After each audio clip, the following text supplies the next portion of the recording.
I want to confirm if this is true. Northern politicians created banditry to protect their mining of gold, uranium, and other minerals. In Igbo land and other parts of the Niger Delta, the same northern politicians collude with southwest politicians to own our oil wells and gas fields. This injustice has to end. This is a tweet from somebody. Now, if you're watching this broadcast, please confirm if this is true, because we know that we have alliance between the southwest and the northern part of Nigeria, and that alliance is to the benefit of that alliance is to be at that table where the national cake is, and that national cake is crude oil, power and appointments. You see, the southwest will play the politics. They not play that politics. They will play the politics. Why they not be used to implement? An example is Tinubu going to Ogoniland. Tinubu is the president, a politician. He's using Ribadu, security advisor, to negotiate, to find the truth, to settle this cause Ogoni people has with Nigeria. So this is the role they play. See, whatever Tinubu is doing today to restructure Nigeria, whatever, I've said it so many times, he's looking for a space at the cabal. He's looking for a space for himself. He's building the foundation. He's erecting the foundations of the seat he's going to sit at that table, that cabal table. As president, he's using the opportunity to restructure whatever he's going to restructure. So it is the north, Fulani controlled north, and the southwest that are running the show in Nigeria today, while every other person is watching from the rear.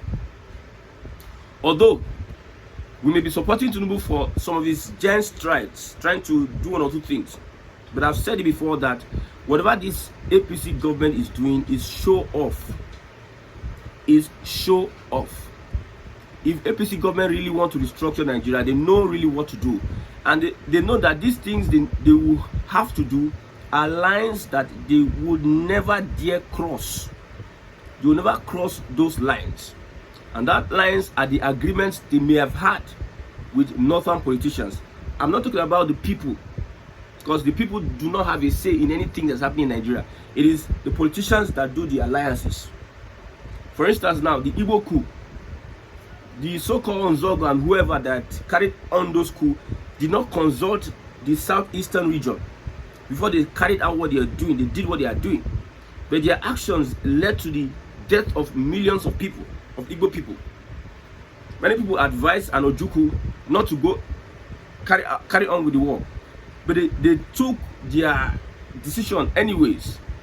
So I'm not talking about the Yoruba people, I'm talking about the leaders.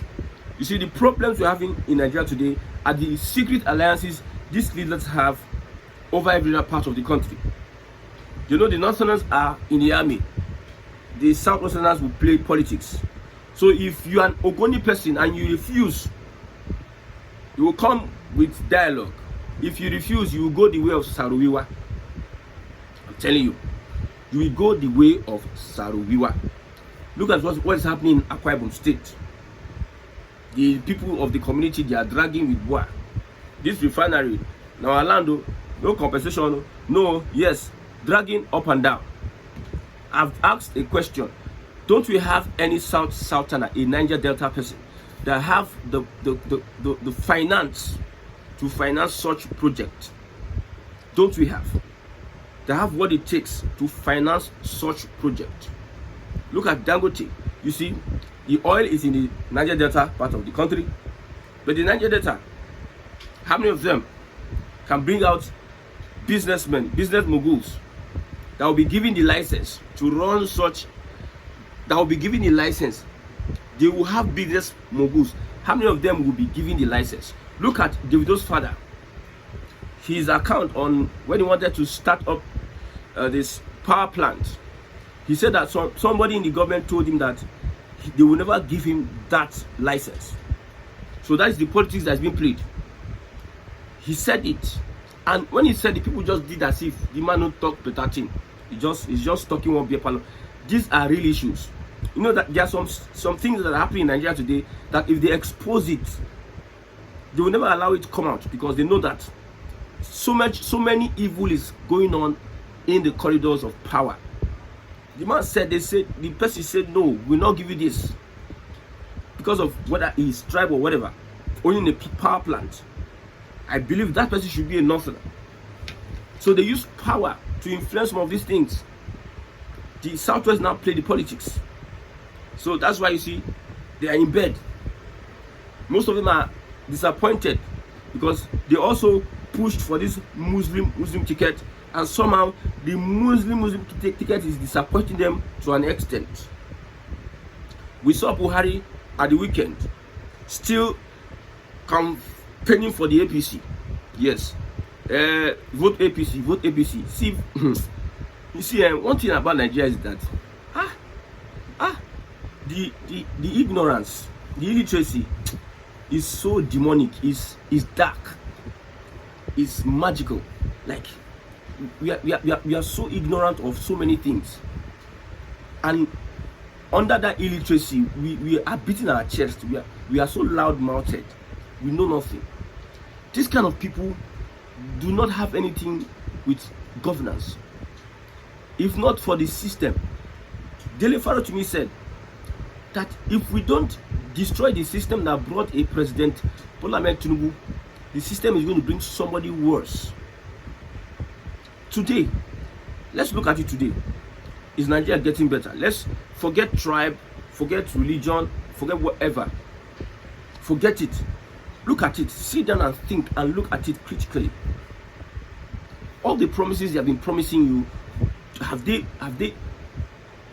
okay, you remove subsidy, we need money, you got money. Subsidy on electricity, it went high, you got money. Now the exchange markets, free fall, you got money. But still, with all this money you've gotten, you have borrowed much more than every other government. Our debt is, I think, 1 something trillion naira. 140 something, if I'm right, 140 something trillion naira. What are all of the monies you've gotten as a result of the removal of subsidy? Now, the monies you got as a result of the subsidy, what have you used it to do? The CNG initiative, whatever. Nigerians are supposed to, you say free conversion. How long has this been sustained? You brought out an idea. Okay, this is as a government in power, as a leader that knows the best. CNG will bring down the cost of transportation. Now, in the long run, this CNG, has it brought down the cost of transportation? Are we paying less? You give the impression, instead of telling people the truth, you give the impression, I'm not saying you told people outrightly, but you give people the impression that when refineries are fixed, the price of petrol will come down. You give the impression, for those that don't understand English, you give the impression, because I'm always on the streets and I hear people say, when most of them are APC supporters, when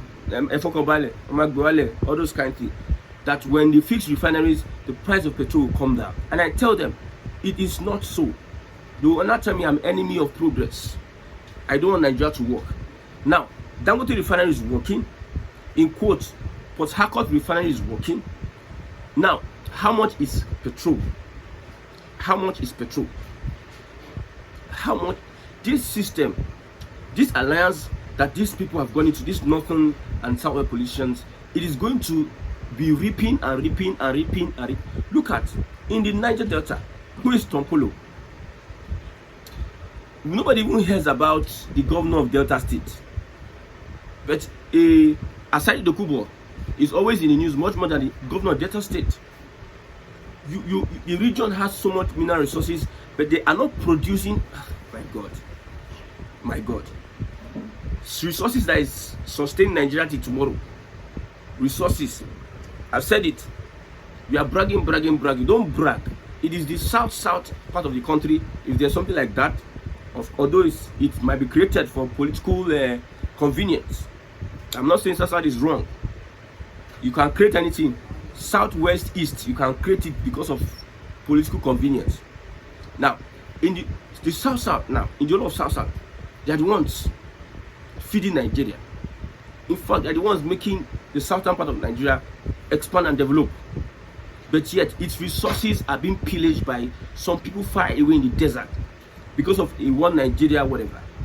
If we had regionalism or resource control, the more reasons why these Fulani controlled North don't want anything to do with restructuring that will cut off that pipe. This drug that Atumi is doing it and doing it and he's doing it.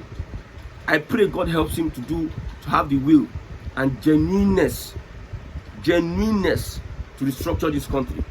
I hear he has named how many projects after his name. I hear so. The alliance between the northern politicians and the southwest politicians will always be there because of greed, selfishness, what they are going to get at the table.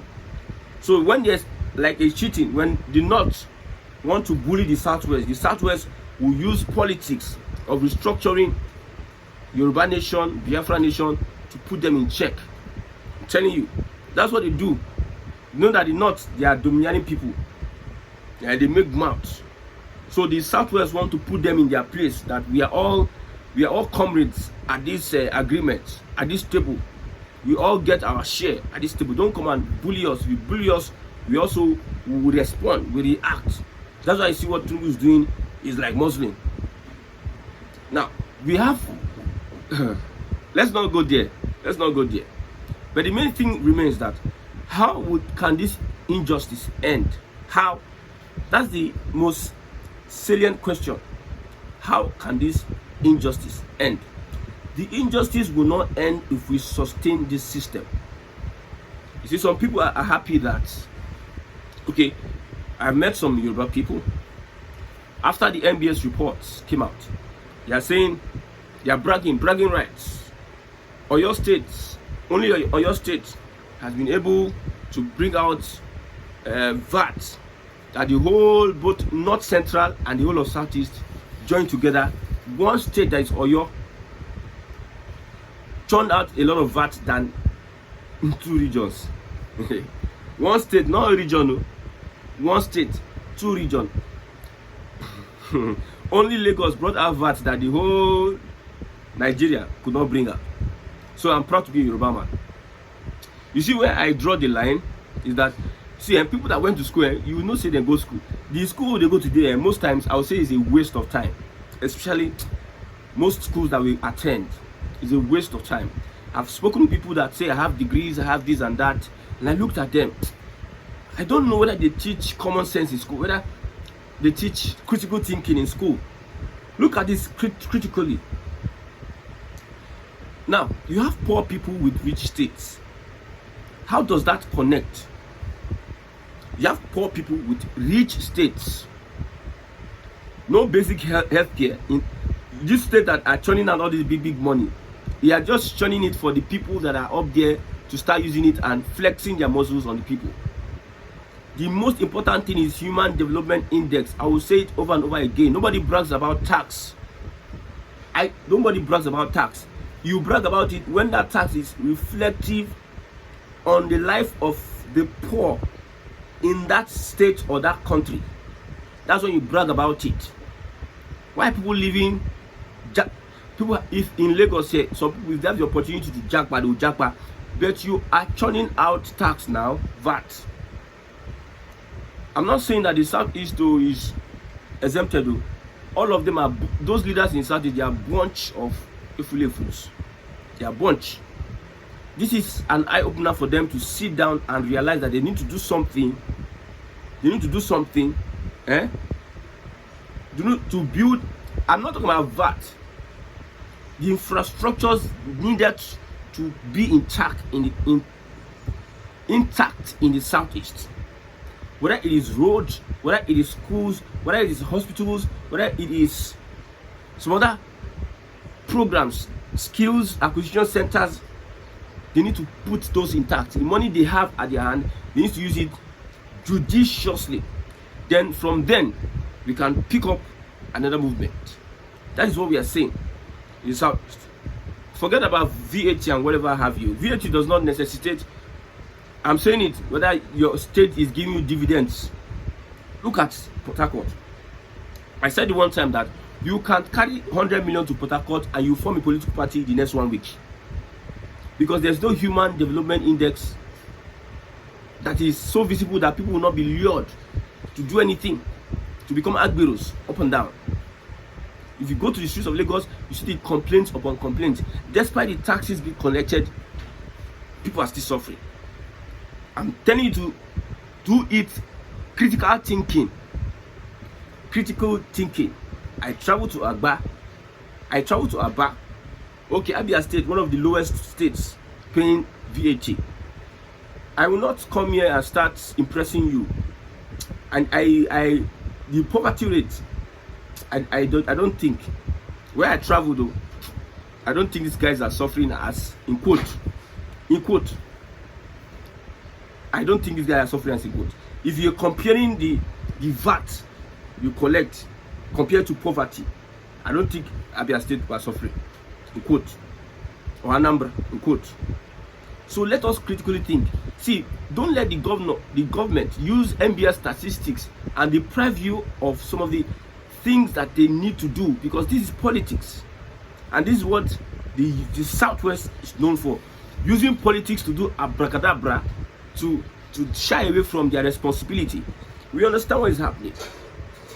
We understand that the Easterners somehow there's a plan to keep them off the table. The table whereby the national cake is there is a plan to keep them off, or make them PA or boy. That's the plan. But yet you see Northerners owning this, owning that. See, at the day, education is important though. I don't think like the Hausas, the way I see Hausas not being able to get their freedom from the Fulani, the same way I see this southern crop of politicians and leaders and whoever, I don't think they have what it takes to liberate themselves from whether I don't think they have what it takes.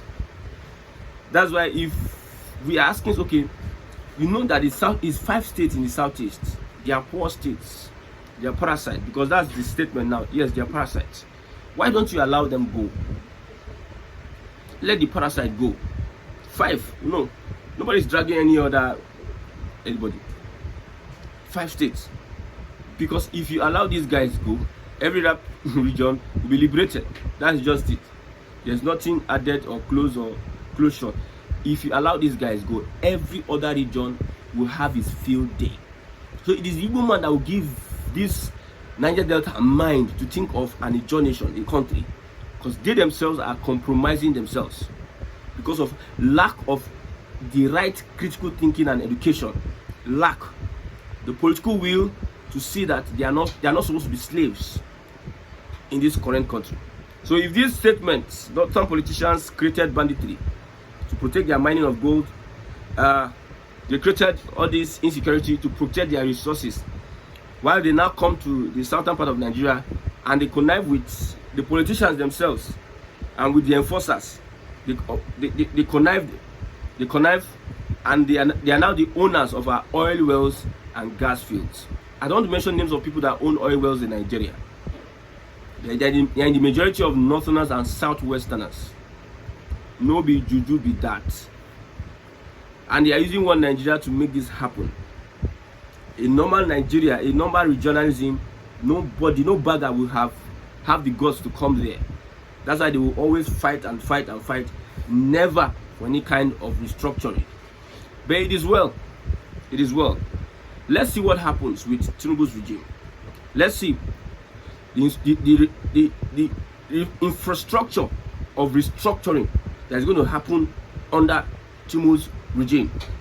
But let me shy away from that a little bit. Why is it that the president is not seeking to visit President Trump? They advised him, I think Professor Bolaji and KME advised him, don't have anything to do with President Trump. Don't have anything to do with President Trump. I've been asking that question. I've been doing research. Why is it that they're asking this man not to go close to that man? So the United States is the place that we don't want to have relations.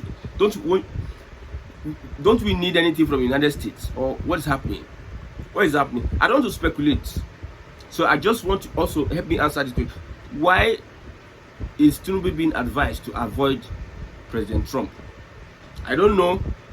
Whatever I know is not sufficient for me enough to do analysis on it.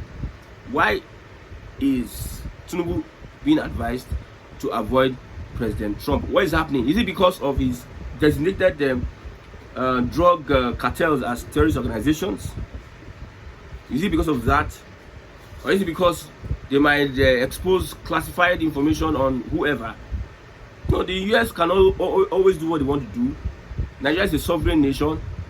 If you expose whatever classified information, you cannot, this is 2025, you cannot be pushing a president up and down. No. In this 2025, this new dispensation, cannot be pushing a president up and down. Look at Colombia and Trump. Trump slammed 25%, Colombia slammed 50%, even though Colombia will lose. But it is something to prove that we are a sovereign nation and state. I'm a president of a sovereign nation. So I'm not your toy. So I don't, maybe my answer is correct. Please, let's look at why is Tinubu being advised to avoid Trump.